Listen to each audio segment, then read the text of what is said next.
Well, howdy YouTube gamers, welcome, and today we are going to watch this video in particular. And here's the thing, I will be seeing this video for the second time, yeah, but maybe I am going to actually figure out something new. Maybe I'm going to hear something new, maybe I didn't pay attention to something earlier, but I really want to show you this interview in particular because I have something important to say about all of it, okay? Alright, let's start.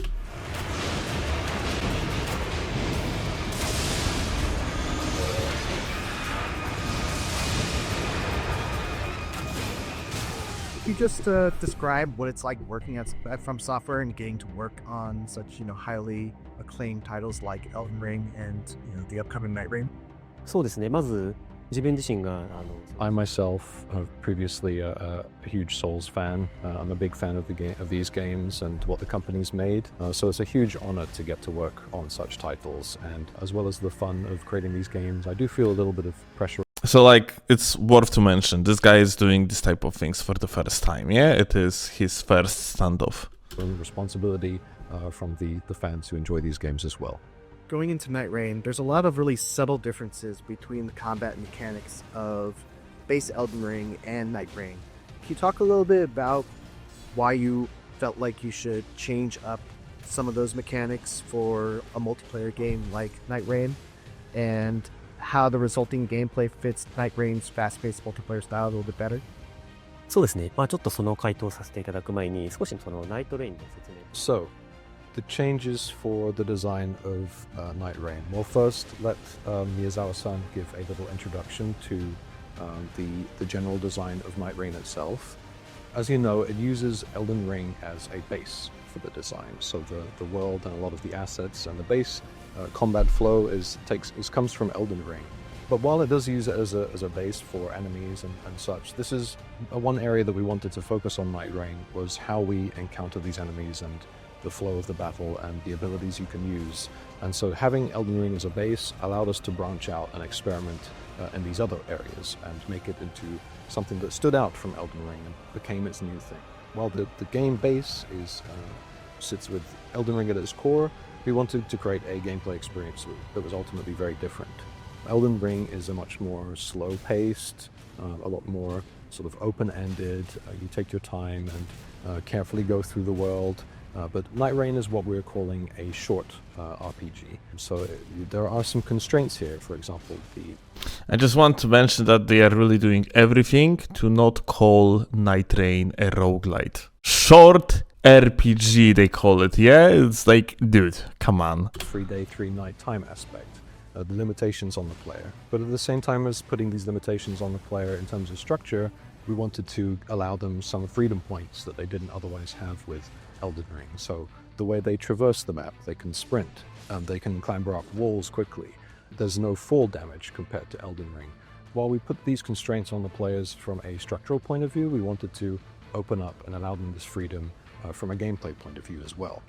So it was about creating that balance and that contrast. In terms of status leveling and how the players build their character. With Elden Ring, of course, you had a character creation and building from the very start. But with Nightreign, you select from a preset character as a sort of archetype to start with, and then you're free to change your weapons, change your equipment, and change your playstyle a little bit on the fly. We wanted players to enjoy the role play of each character more from their sort of character traits and their abilities than a sort of preconceived notion, a sort of approach. And we also wanted to reduce the amount of time players spend in the menu, actually, within the game. So instead of carefully checking their stats and going through the leveling process, it's a lot more on the fly, it's a lot more ad hoc, and we wanted to reduce and condense these elements that we found in our previous games, but in a tighter, more compact experience, this short-form RPG experience. I just want to point out that he is talking about spending less time in the menus. There is actually going to be so much more of it in the gameplay. Like this guy that is playing here, he's new to the game. Like everyone will be at the beginning, yeah? But the more advanced the player base will be, the more they will be using other tools. For example, here in the top left corner, the third option on the menu is basically the status menu. And that one is going to show you the scaling of yours with particular weapons that you have in the inventory, because all the characters have hidden attributes. So basically you do not exactly know how much strength, dexterity, faith, arcane or intelligence your character have in particular at the given moment, at the moment of the level what you currently have. But you are going to have an information, an indicator in form of the gauge that is going to show your current amount of damage with the particular tool, and that one is going to be important to min-max your character. And since this is basically like a roguelite experience, well, you're gonna be min-maxing. That's how you're playing this game. You're going to be min-maxing whatever you have in your hands. On top of that, you have an example of a weapon here. You have a fire rotten battle hammer, yeah? It has its attack value, like the element, the elements, which basically are status effects, the Ash of War, and then below you have also the passive. These passives are important because no matter in which slot out of these 6 weapons that you have here on the left side you are going to put the particular weapon in, its passive is always going to be active. So you're gonna be actually spending way more time in the menus in this game in particular than in Elden Ring, especially if you are like less of a tryhard player. You're still gonna be spending way more time just in the menus. So like when the guy is saying that they wanted to make it so that you're gonna be spending less time in the menus, they failed miserably in that context. Now on top of that, I didn't even mention that, like, you know, in the status window you also have like information about current equipment of your teammates and stuff like this. They failed big time. So those are just a few of the aspects that we've tried to consider when approaching this from a multiplayer co-op standpoint. Personally, what Nightreign character is your favorite to play, and what is a build that you really hope players will dig into and enjoy? そうですね。まあ僕自身が好きな A personal favorite of Miyazawa's is the Guardian, the avian type knight character. With the shield. Okay, burn up. Defensy and tanky kind of build that this character archetype provides. He enjoys being able to both attack and defend at the same time, provide that kind of bulwark and that area of safety for his team. And he feels like players are not so keen on the fast dodge rolling and sort of, you know, the nice perfect timing of the parries and things like that. This is a nice character for them to feel like they're really contributing to the team aspect and able to enjoy the battle in that sense as well. その上でですね、まあこのキャラクターを使ってしまうとこのボスには勝てないみたいな。But generally we designed the game to be for the player. Okay, so before we're gonna go further, I want you to focus yet again about what he is talking about, the bird guy. Listen to it. Of Miyazawa's is the Guardian. Guardian is his favorite? Okay. Character. With the shield. He favors the shield? Defensy and tanky kind of build.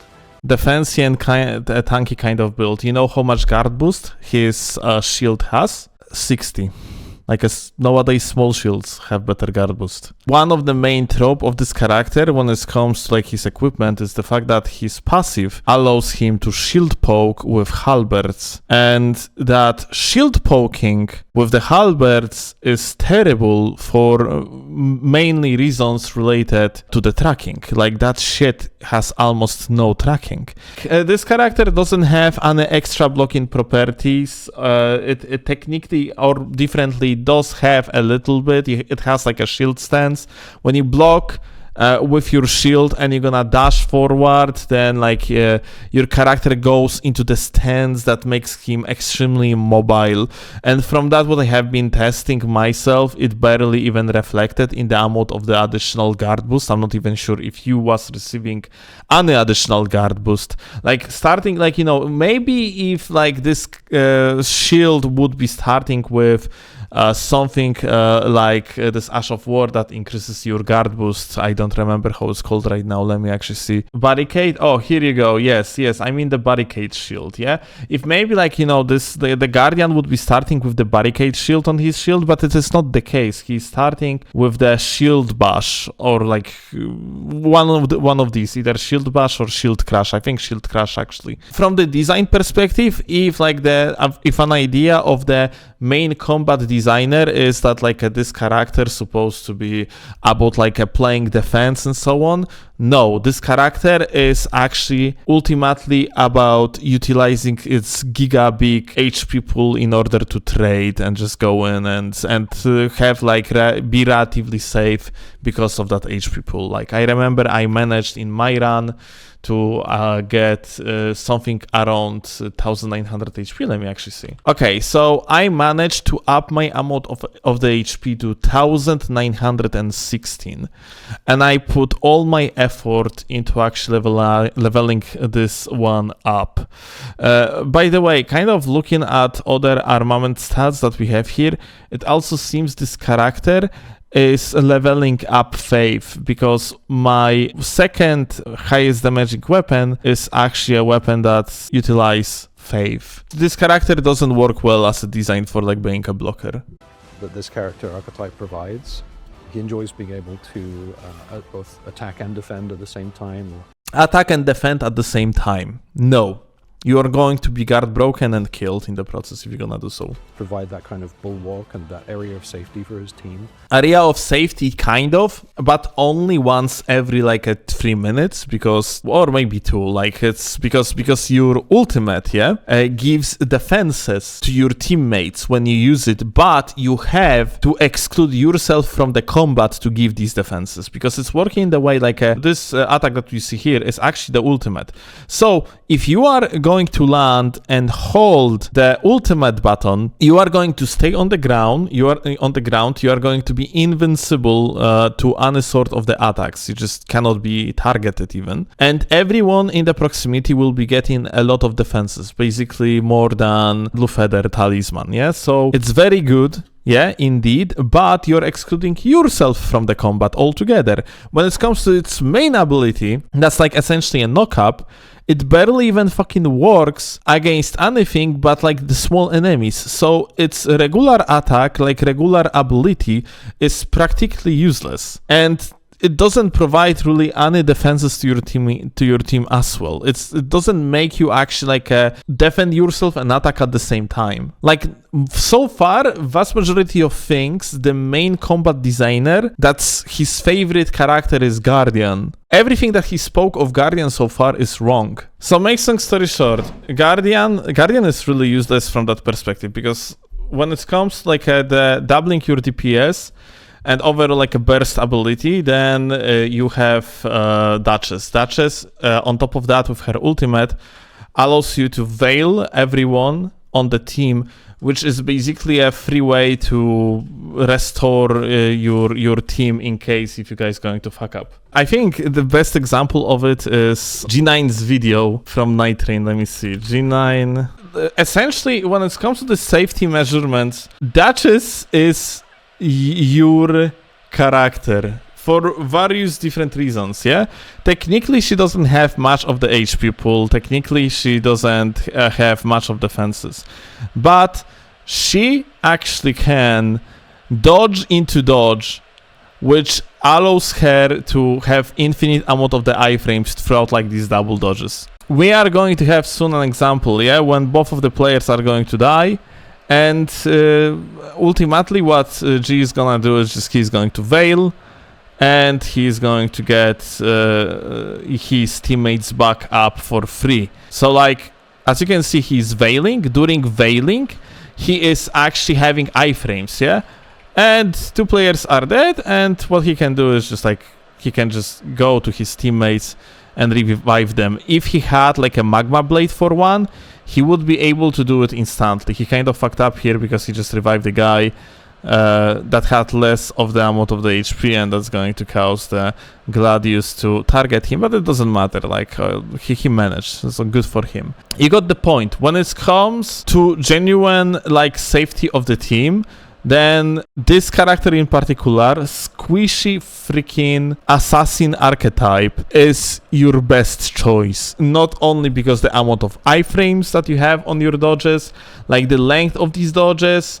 not only because of her ultimate, but also on top of that, she's offering the offensive ability for your entire team, because she can double amount of the damage with her ability that is on the 10 seconds cooldown. Basically, if you think about it, from perspective what we have heard, about like how the main combat designer of Nightreign is thinking about Guardian in particular. It seems like he actually mixed up Guardian with Duchess.